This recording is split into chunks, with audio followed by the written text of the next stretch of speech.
વાત હવે ગૃહિણીઓના ખોરવાયેલા બજેટની, જ્યાં દેશની સાથે રાજ્યના કેટલાક ભાગોમાં અતિ ભારે વરસાદથી ખેતીને મોટા પાયે નુકસાન પહોંચ્યું અને તેને કારણે શાકભાજીના ભાવમાં વધારો થઈ ગયો છે। અતિવૃષ્ટિ જેવી સ્થિતિ વચ્ચે ખેતરોનું ધોવાણ થયું। હાલ શાકભાજીના ભાવમાં પ્રતિ કિલો 30 થી 40 રૂપિયાનો વધારો થઈ ગયો છે, જેની સીધી અસર ગૃહિણીઓના બજેટ પર પડી રહી છે। ખાસ કરીને ચોમાસામાં વેલાના શાકભાજી આવતા હોય છે। ભારે વરસાદને કારણે આ વેલા ધોવાઈ ગયા અને શાકભાજીનું ઉત્પાદન ઘટી ગયું છે। ભાવમાં તોતિંગ વધારો થઈ ગયો છે। અત્યારે તો શાકભાજીના ભાવ બહુ વધારે છે અત્યારે પહેલાં 100 રૂપિયામાં 200 રૂપિયામાં બહુ બધી શાકભાજી આવતી હતી, થેલી ભરાઈ જતી।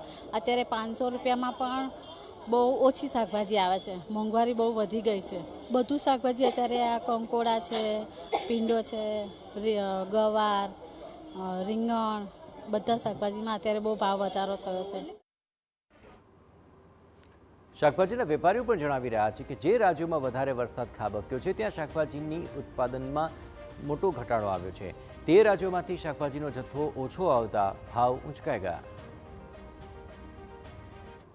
અત્યારે ભાવમાં બમણો ભાવ થયેલો છે।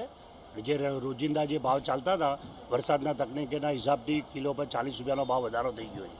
અમુક જે વરસાદ જ્યાં વધારે થયેલો છે સ્ટેટમાં એ બાજુમાં કોઈ પણ માલમાં જે આવે છે એનાથી 40 રૂપિયા કિલો પરની પાછળ 40-50 રૂપિયા વધારે છે।